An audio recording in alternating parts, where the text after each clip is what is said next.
Good evening. I just thought I'd throw this out.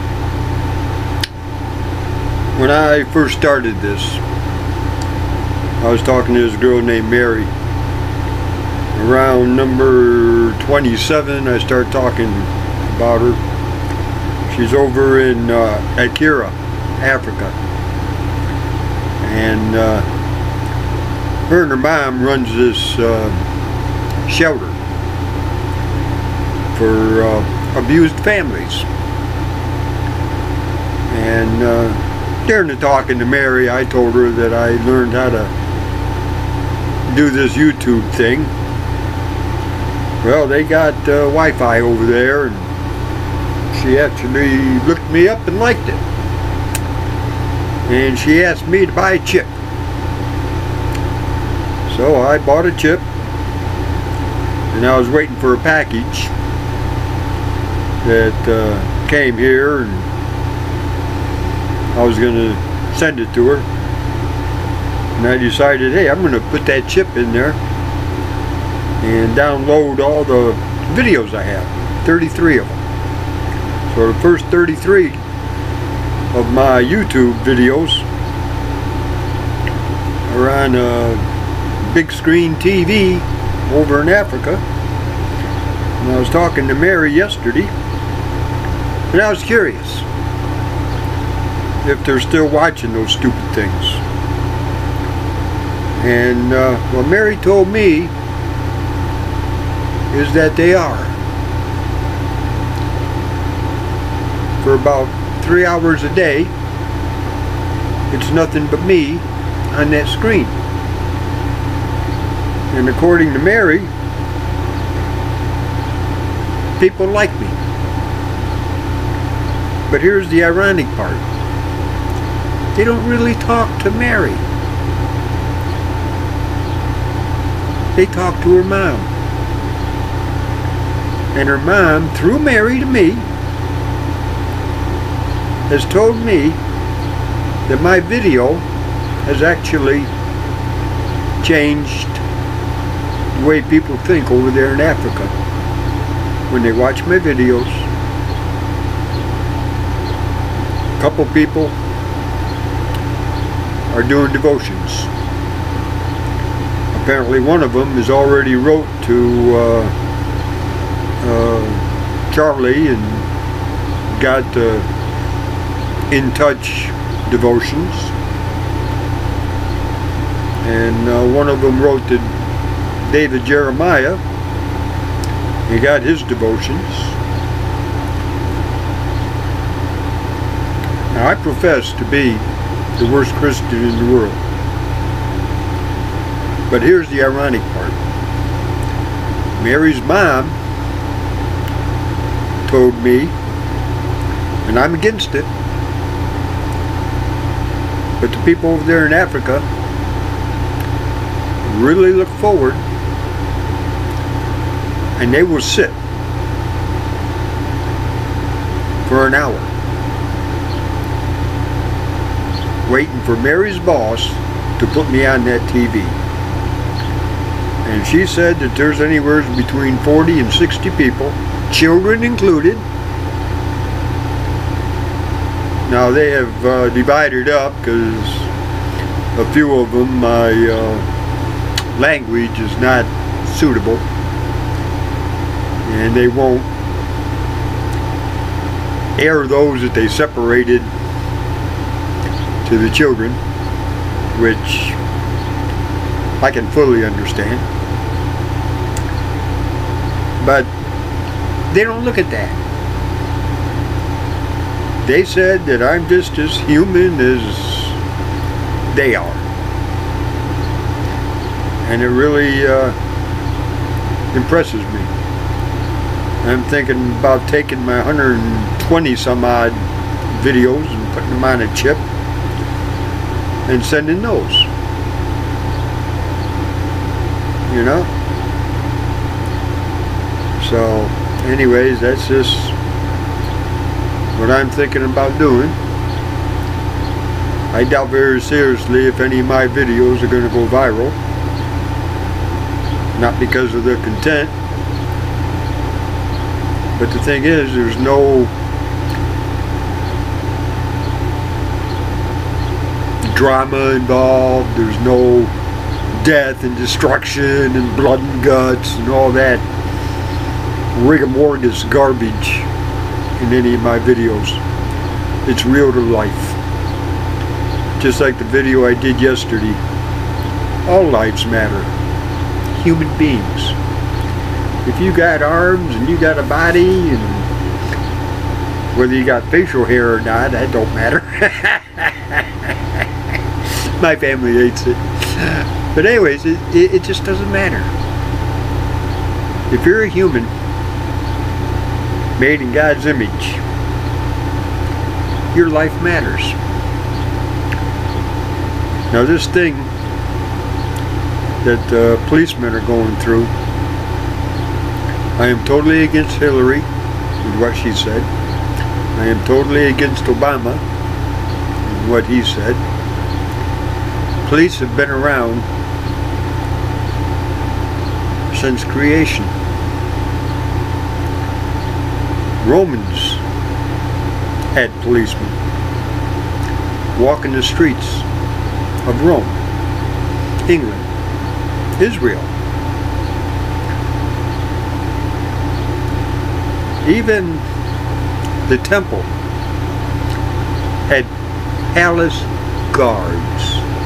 What's the difference between a guard and police? Nothing. Get a life. You need people to watch out for other people. Now the destruction of those that watch out for other people is totally wrong and barbaric. I thoroughly believe, and this is what I will say until the day I die, people watch the TV.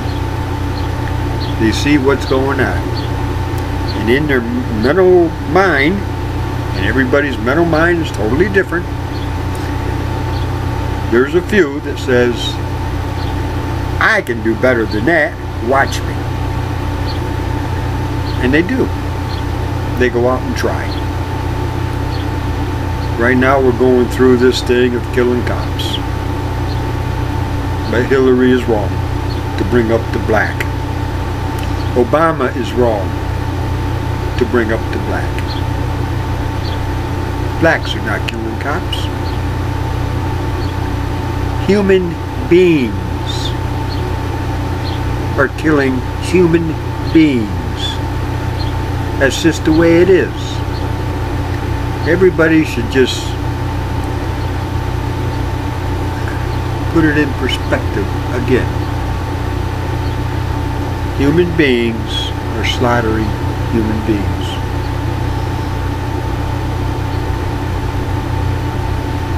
Totally asinine.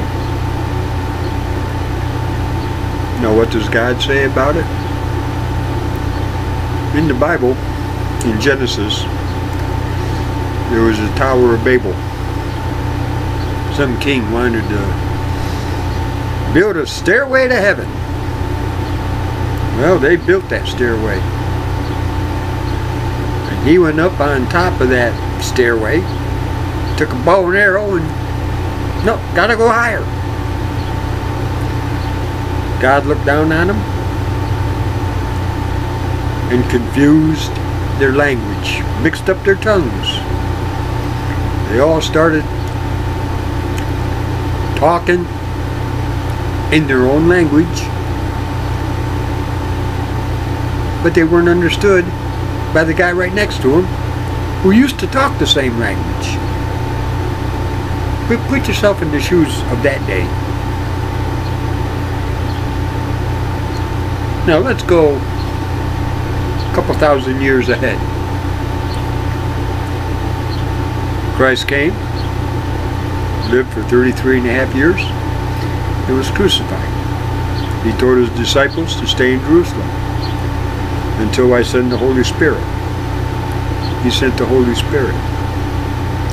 Peter was the one that when they were out on the boat and Jesus was walking out to them, the waves were big, the storm was going. Jesus said, "Come to me." Peter jumped out of the boat and started walking on the water. And then he looked around, took his eyes off Jesus. And what did he do? He sank. "Save me, save me, save me." Jesus reached down, brought him back up. "O ye of little faith." The night that Jesus got arrested, Peter said, "I will go to death with you." Jesus looked at him and said, "Peter, before the cock crows, you will have denied me 3 times. He denied him. And that 3rd time, the cock crowed. And I believe this. I believe Peter was in the eyesight of my Lord. And when that rooster crowed, Jesus turned his head and seen Peter. Peter had just denied Jesus the 3rd time and looked at Jesus. The cock crowed. Their eyes met. Put yourself in Peter's shoes. Talk about being scum of the earth, low life. Peter took off and cried around the corner, just like any other human being would when you do something as stupid as what he just did. But what happened at Pentecost? What happened when the Holy Spirit came? Peter, that egotistical, flamboyant, knuckle-headed fisherman, non-educated. He was dumb according to the Pharisees. He was a worthless piece of crap according to the guards. He started speaking. In Israel, there were different tongues in Israel, different languages. But when Peter spoke, thousands accepted Christ in different languages, because what they heard in their ears was what they understood. Now, did Peter speak Chinese, Japanese, Americanese, English, Hebrew? Peter spoke Hebrew. But the Chinaman understood the words, each and every word. The African, who doesn't know Hebrew. The Jew, who doesn't know Hebrew. The Pharisee, who doesn't know Hebrew, heard Peter's words and understood each and every word. Now that's the power of God. And that same power can be brought here to the United States. But the thing is, we put 2 words under God in our Pledge of Allegiance. And the Christians took it out of the schools. I believe the Christians took the church out of the schools. I remember going every Wednesday morning to Birchwood Baptist for Nellie Biderman, like I've stated before. That was taken away by Christians. Why?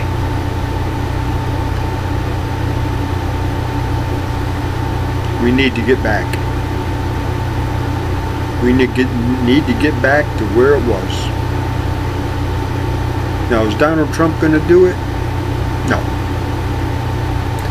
He's only one man. He needs support of the nation.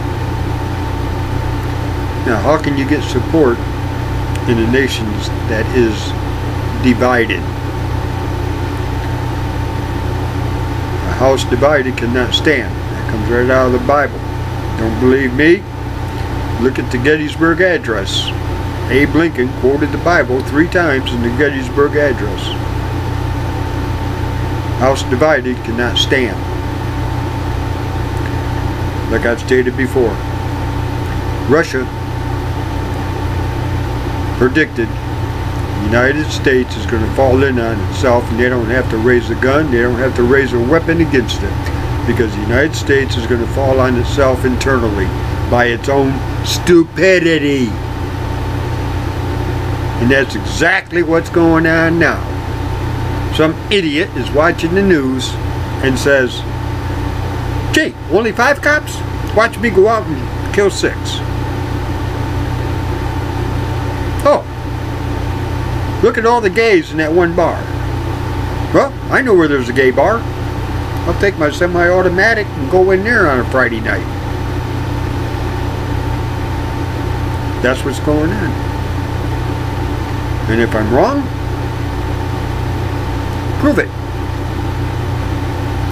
Prove to me that I'm wrong. So with that, just food for thought. And I'm still thinking of taking all these videos and putting them on a chip and sending them to that, might as well say, African homeless shelter, because that's what it is. It deals with abused families that are watching my videos. And according to Mary's mom, their lives are changing. I got 1 subscriber, my niece. My average videos right now are being viewed by 4 people. I don't know who those 4 people are. They're probably family. Like I said, the ones I want to watch these videos,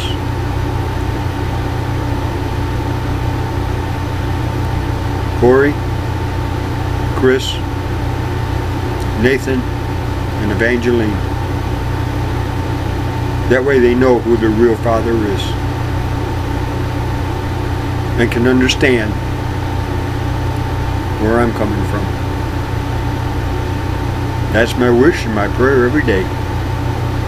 Plus praying that I can go home. And I don't mean home. Not in this world. I'm not in this world. I'm of this world. Like that song says, this world is not my home, I'm just a passing through. My treasures are laid out somewhere beyond the blue. The angels beckon me from heaven's open door, but I can't feel at home in this world anymore. Oh Lord, you know I have no friend like you. But if heaven's not my home, then Lord, what will I do? Food for thought again. Suppose you go to heaven. How do you know that's what you want? Because nobody knows what heaven is. Heaven on earth is watching somebody accept Christ. And with that, I'm going to close. Have a good day, and this will be up shortly. God bless. And I'm looking at 1850.